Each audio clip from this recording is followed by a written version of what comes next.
ipagtanggol ang ating karapatan sa dagat na ito. Dito tayo nabubuhay. Lalaban tayo hanggang kamatayan.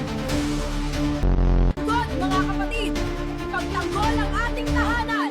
Mabuhay ang Pilipinas! Mabuhay! Ubusin namin ang ilahi niyong mga uhugi na Tsekwa sa pamamagitan ng panikang ito. Sugod, mga tikbalang! Ipagtanggol ang Pilipinas laban sa mga kulangot na Tsekwa!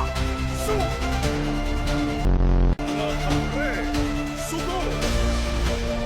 Tulungan ang bansang Pilipinas! Kailangan na ng Pilipinas ang tulong nating mga mulawin! Mga kasama, sugod!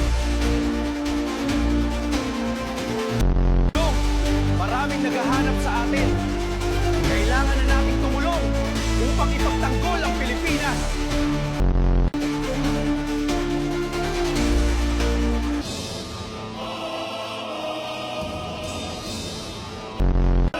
Dami na tayo kalaban. Hindi mga sundalo, mga higante, at mga taong ibon, at mga kalabaw na may sibat. Talagang sinusubukan nila tayo.